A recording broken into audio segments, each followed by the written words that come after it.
Roh Kudus. Sekarang Bapak bilang tadi ini 100% firman Allah, Pak ya? Buka dulu.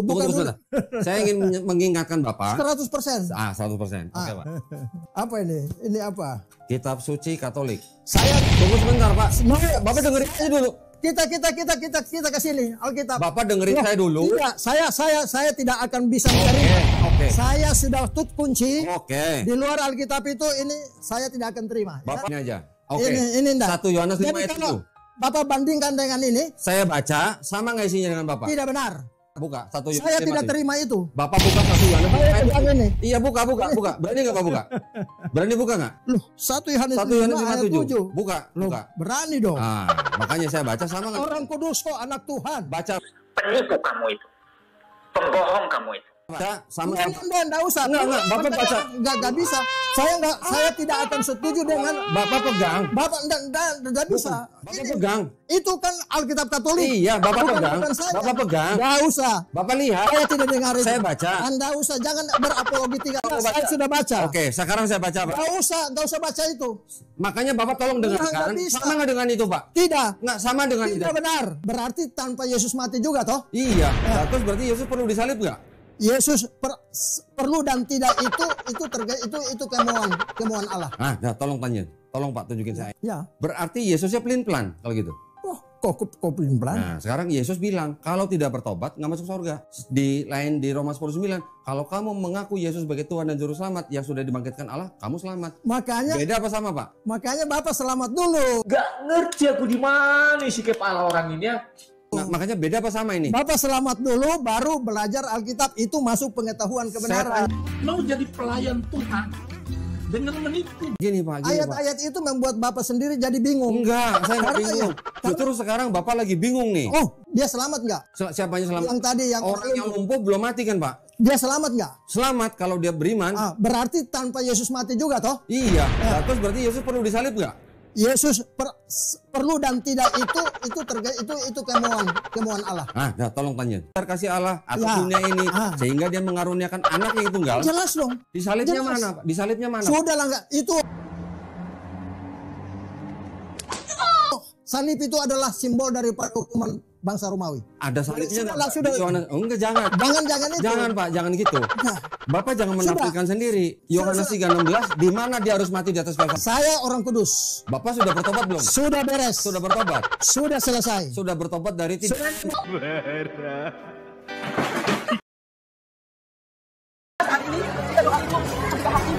Ya ampun Bu, jangan begitu dong Bu, saya dengar Bu. Kenapa? Aku tahu Bu, dia pakai kerudung di sobat Tuhan Yesus.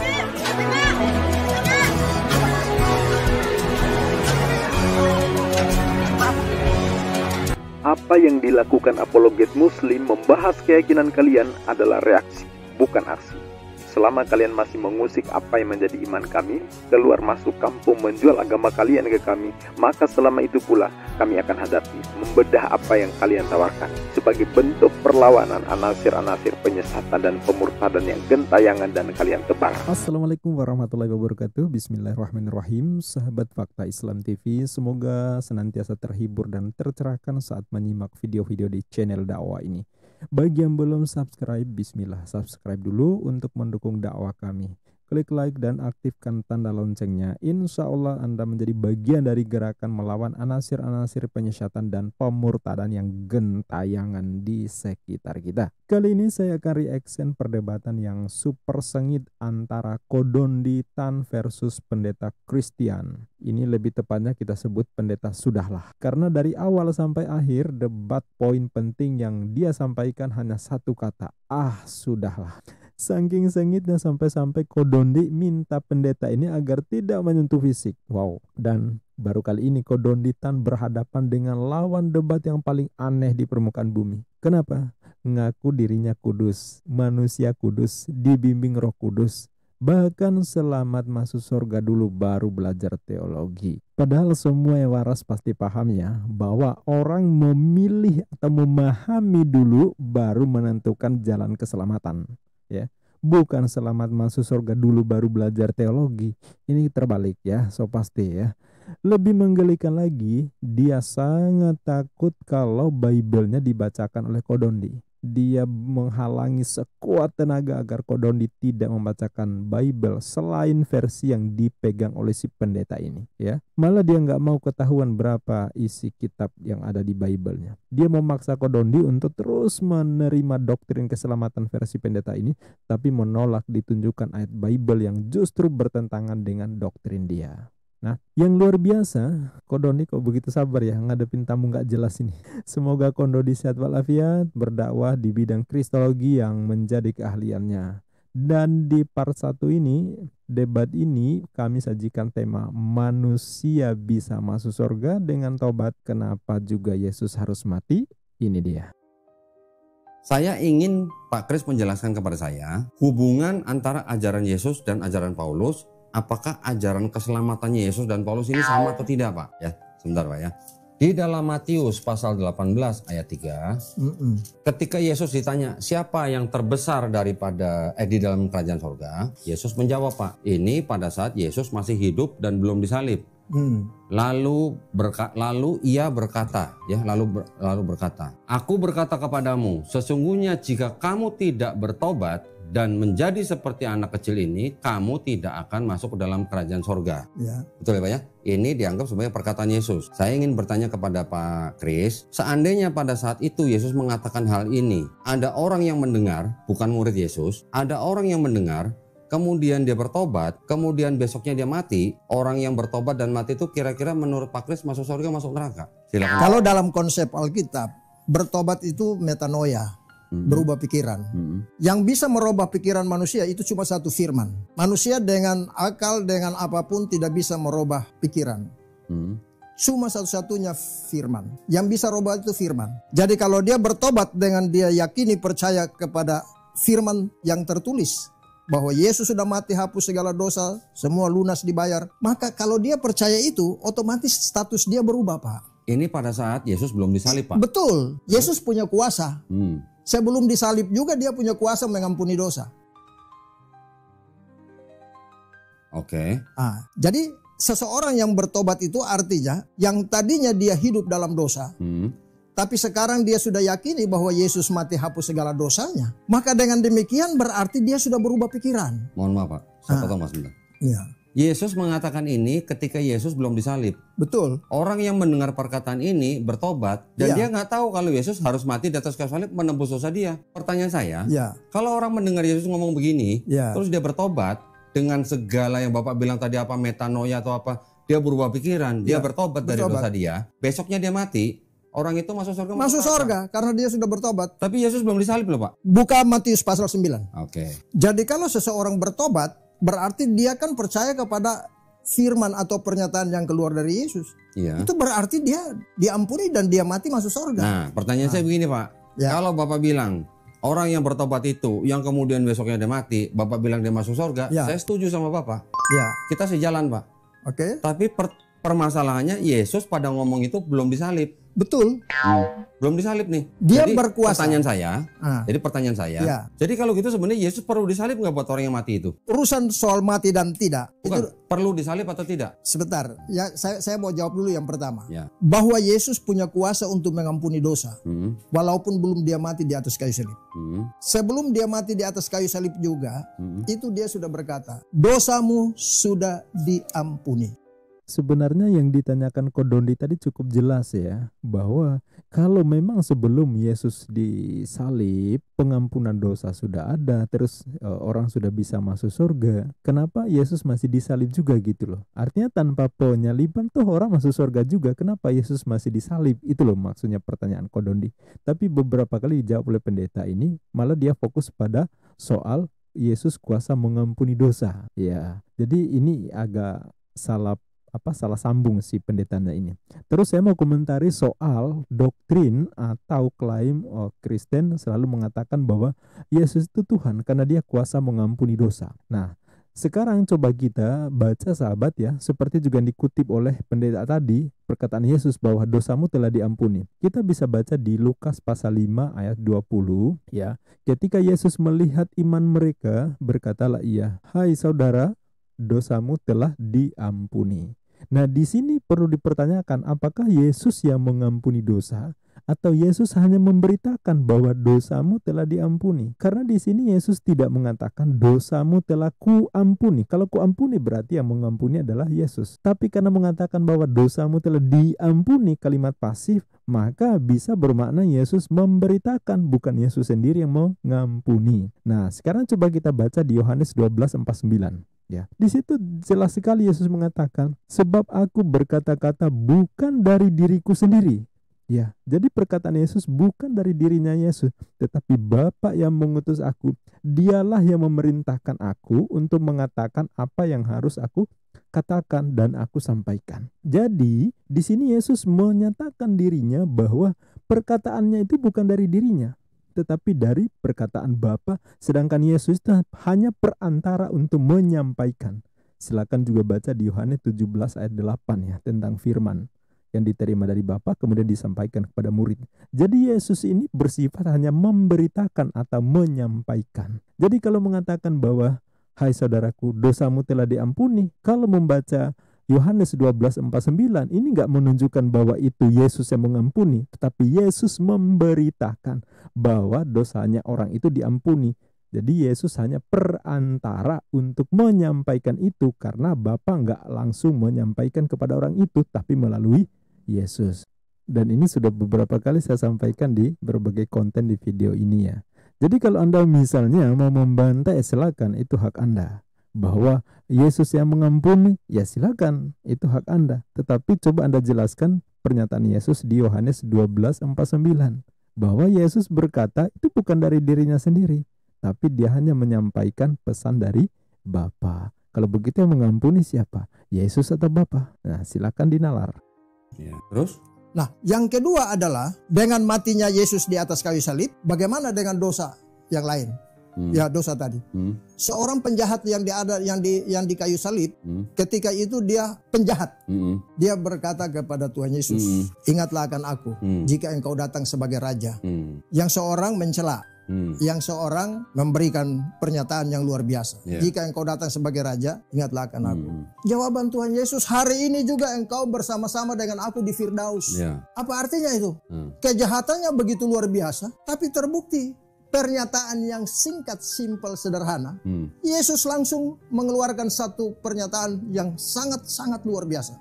Hari ini juga kau bersama-sama dengan aku di Firdaus. Dia sudah melihat Yesus disalib, Pak. Ya kan? Sudah, itu sudah. Sudah. Yang saya tanya ini, orang yang belum melihat Yesus disalib, dia bertobat dan dia mati, Bapak bilang masuk surga. Pertanyaan saya, Yesusnya kalau begitu perlu disalib nggak buat orang itu? Yesus mati untuk dosa dunia. Terus? Yesus mati untuk dosa dunia. Artinya dosa dunia itu dosa semua manusia sudah dihapus. Sudah dihapus. Sebelum Yesus mati pun, Yesus punya kuasa untuk mengampuni dosa. Kalau manusia bisa nggak Pak mengampuni dosa, Pak? Setelah yakin dulu bahwa Yesus sudah ampuni dosa kita, maka secara horizontal kita harus saling mengampuni dong. Kita baca Pak, Matius 6. Kita baca Matius. Iya dong. Ya, kita baca nih Pak, Matius 6. 6, silakan. Tolong, ayat 14. Silakan. Ini kalau gini gue bacanya harus. Sedap ini. Karena jikalau kamu mengampuni kesalahan orang, Bapamu yang di sorga akan mengampuni kamu juga. Ya. Berarti kita juga bisa mengampuni kan Pak? Sebentar. Bapak baca baik-baik, konteksnya angkat dari ayat 12. Ya. Baca dulu ayat 12. Oh, boleh. Ayat 12. Dan ampunilah kami akan kesalahan kami, seperti kami juga mengampuni kesalahan orang yang bersalah kepada kami. Pengampunan di sini tergantung manusia atau tergantung Allah? Maksudnya orang yang minta ampun? Iya. Tergantung manusia atau tergantung Allah? Kalau orang minta ampun kepada Allah, Allah yang mengampuni manusia. Baca baik-baik, coba baca ulang lagi. Ya sudah nih. Baca ulang lagi, baca. Dan ampunilah kami akan kesalahan kami, seperti kami juga mengampuni yang bersalah kepada kami.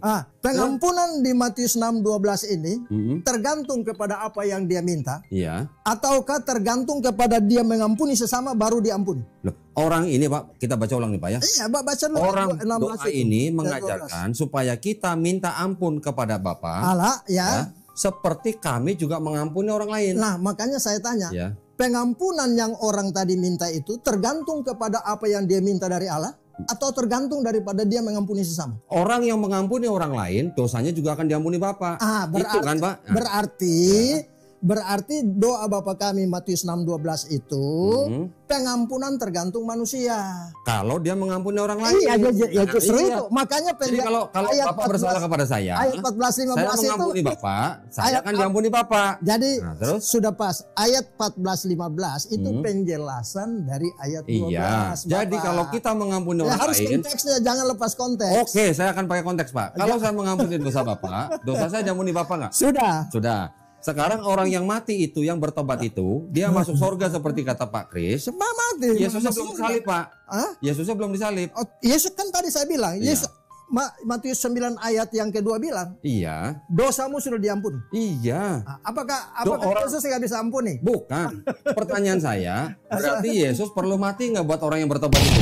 Kan belum. Kalau Yesus perlu mati dan tidak, itu kehendak Tuhan. Nah, kalau begitu, kalau Bapak pertanyaan begitu, Ya. bilang pernyataan begitu, orang yang tadi mendengar perkataan Yesus, kalau tidak bertobat, kamu tidak masuk surga. Dia bertobat, dia masuk surga menurut Bapak. Jangan, ya, Berarti Ya. Yesus kan sebenarnya tidak perlu mati untuk orang itu. tidak, tidak, beda konteks. Buktinya sudah masuk Sabar surga. dulu, beda konteks. Bukan, orangnya masuk surga nggak, Pak? Beda konteks, Nggak, Pak. orangnya masuk surga. Pertanyaannya enggak. Orang yang bertobat ini, Beda konteks. Nah, ini baru nyambungnya sahabat ya. Dari tadi ulang Kodondi, tetapi pendetanya nggak nyambung. Nah, ini baru nyambung. Begitu nyambung, dia hanya ngomong beda konteks. Tetapi tidak dijelaskan beda konteksnya itu apa. Padahal dipertanyakan oleh Kodondi ini sangat rasional. Kalau memang saat itu sudah ada pengampunan dosa, kalau memang saat itu tanpa penyaliban juga sudah bisa masuk surga, cukup dengan tobat, kenapa juga Yesus harus mati? Dan jangan lupa bahwa di fase Yesus menyampaikan ayat-ayat yang dikutip dalam perjanjian baru, itu belum masuk fase Kristen. Saat itu belum ada ajaran Yesus adalah Tuhan dan dia dibangkitkan di antara orang mati. Belum ada ya. So, ajaran kekristenan itu baru masuk di fase Paulus di Antioquia, jauh setelah Yesus naik ya, diangkat. Jadi kalau berbicara dalam konteks perkataan atau kalimat-kalimat Yesus, itu belum masuk fase Kristen. Kalau mau membantah silakan. Apakah di masa Yesus sudah ada ayat Roma 10 ayat 9 diajarkan Paulus? Saya yakin belum ada. Tapi kalau Anda mengatakan sudah ada, silakan tunjukin buktinya. Oke, kita lanjut. sebentar, orang yang bertobat ini masuk surga kan menurut Begini Bapak kan? saudaraku, Pak Dondi baca baik-baik dulu Matius 9 ayat 2. Oh, sudah Pak. Kamu dosanya sudah diampuni. Sudah. Sekarang begini Pak, orang yang bertobat tadi mendengar perkataan Yesus, sebentar Pak. Berarti Sebentar, dia mati masuk surga dong? Iya. Ya, iya. Orang yang pertanyaan saya, Yesusnya perlu mati nggak? Sudah, itu jangan ditanya. Enggak.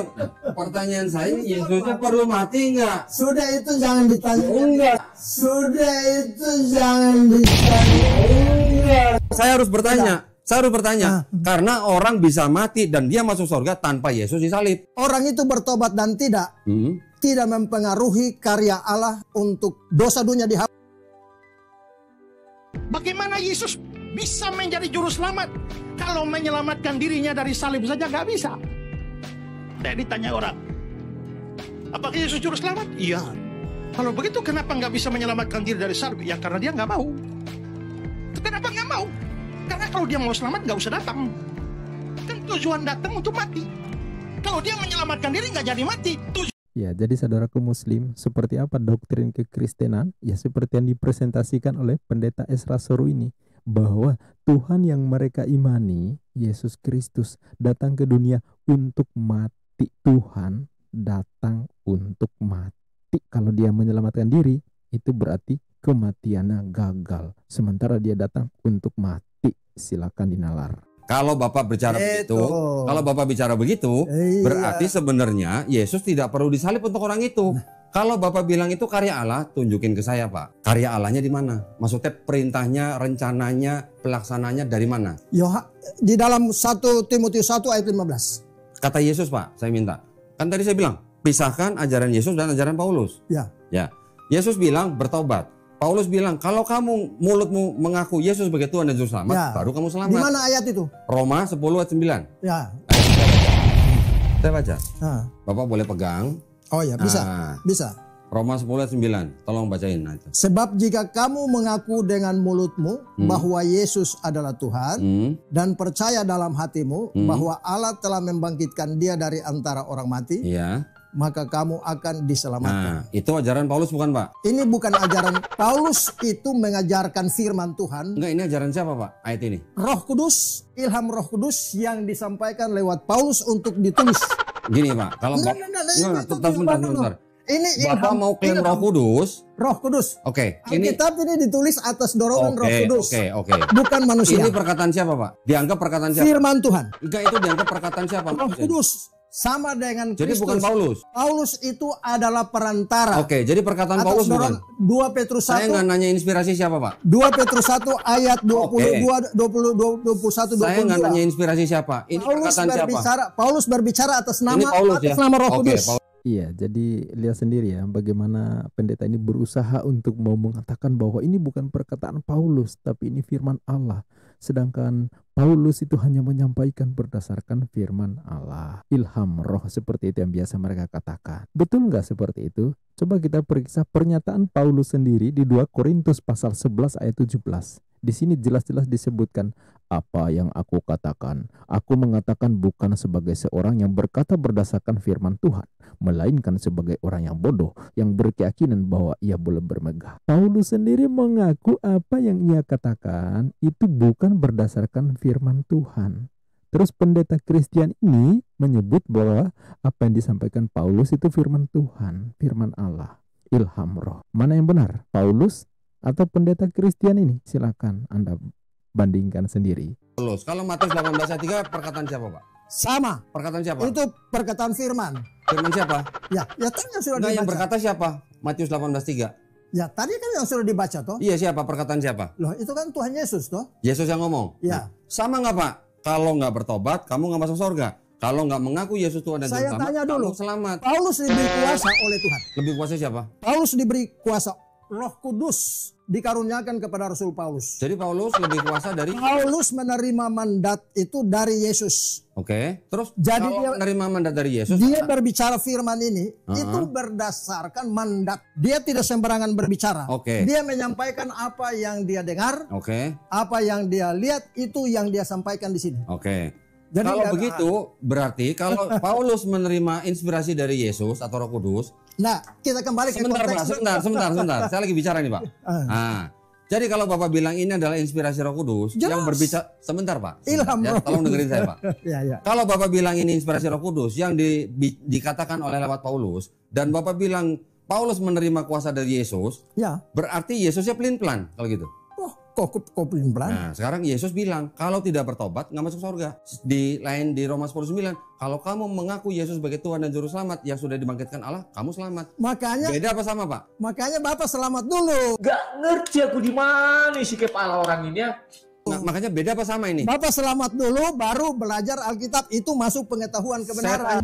Mau jadi pelayan Tuhan dengan menipu. Ya, Pak, maksudnya sama nggak Matius 18:3 sama Roma 10:9? Kalau Pak Dondi belum selamat, Hah? Pak Dondi tidak akan ngerti ayat-ayat itu, Pak. Wah, gini Pak. Ayat-ayat itu membuat Bapak sendiri jadi bingung. Enggak, saya nggak Karena bingung. Justru sekarang Bapak lagi bingung nih. Oh, Saya tanya. Loh, Saya tanya, Pak, saya tanya. Ya. bagaimana Matius Oh. 9? Bagaimana Matius 9 ayat 2? Matius 9, kalau dia Apa? beriman Ya. diampuni. Sudah mati belum? Belum. Yesus sudah mati belum? Belum. Dia selamat nggak? Siapanya selamat? Yang tadi yang Orang yang lumpuh belum mati kan, Pak? dia selamat nggak? Selamat kalau dia beriman. Berarti tanpa Yesus mati juga toh? Iya. Nah, terus berarti Yesus perlu disalib nggak? Yesus perlu dan tidak itu kemauan Allah. Nah, tolong tanya. Tolong Pak tunjukin Ya. saya ayatnya. Dia selamat nggak? Selamat kalau dia beriman. Berarti tanpa Yesus mati juga toh? Iya. Nah, terus berarti Yesus perlu disalib nggak? Yesus perlu dan tidak itu kemauan. Berarti Yesus perlu disalib nggak? Yesus perlu dan tidak itu kemauan. Berarti Yesus perlu disalib nggak? Yesus perlu dan tidak itu kemauan. Nah, tolong tanya. Tolong Pak tunjukin saya ayatnya. Allah minta Yesus supaya mati di atas kayu salib buat nebus dosa Bapak. Allah mengutus. Ya. Yohanes 3:16. Oke. Mana salibnya mati? Baca Nah, Yohanes. saya udah hafal. Karena begitu besar kasih Allah atas Ya. dunia ini, sehingga dia mengaruniakan anak yang tunggal. Jelas dong. Disalibnya Jelas. mana, Pak? Disalibnya mana? Sudah lah nggak itu. Salib itu adalah simbol daripada hukuman bangsa Romawi. Ada salibnya nggak? Sudah. Oh, enggak, jangan. Jangan itu. Jangan Pak, jangan gitu. Nah, Bapak jangan menafsirkan sendiri. Yohanes 3:16, di mana dia harus mati di atas kayu salib, Pak? dasar Pak Dondi tidak kuat. Silakan Kenapa ajarin tidak saya. kuat? Karena Ajarin terbukti ketika saya ajukan Matius pasal 9, Iya. Bapak tidak ternyata bertentangan dengan apa yang Enggak Bapak maksudkan bertentangan. di dalam Kalau orang lumpuh, Matius pasal 18. Kalau orang lumpuh, Udahlah. nanti dulu kan saya baru menjelaskan juga, Pak. Kalau orang lumpuh dia beriman, dosanya diampunin, betul Pak. Tapi dia belum mati. Begini saudaraku, Dia belum mati loh Pak. saya baik selamat dulu lah, karena Bapak ini masih orang berdosa. Gak ngerti aku di mana sih kepala orang ini ya. Saya bisa bertobat. Bapak sudah bertobat belum? Saya orang kudus. Bapak sudah bertobat belum? Sudah beres. Sudah bertobat. Sudah selesai. Sudah bertobat dari tidak berbuat dosa. Saya orang kudus. Bapak sudah bertobat belum? Sudah beres. Sudah bertobat. Sudah selesai. Sudah bertobat dari tidak berbuat dosa. Saya orang kudus. Bapak sudah bertobat belum? Sudah beres. Sudah bertobat. Sudah selesai. Sudah bertobat dari Tapi kenapa manusia selalu berbohong? Karena manusia dikelilingi dengan kenajisan. Saya orang kudus. Bapak sudah bertobat belum? Sudah beres. Sudah bertobat. Sudah selesai. Sudah bertobat dari Sekarang kita bandingkan dengan perjanjian lama, Pak. Tidak usah bahas soal perjanjian lama. Enggak, itu gini. pengetahuan. Enggak, gini. Kita bahas. Bapak bicara, saya dengerin. Saya bicara, Bapak bahas. bisa.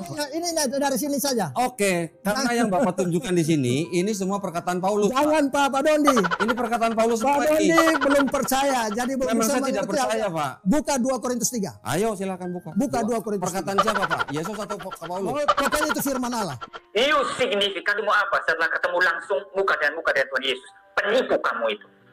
Pembohong kamu itu. Enggak. Paulus itu Yesus. Berbicara atas dorongan Roh Kudus. 2 Korintus berapa? 2 Korintus berapa?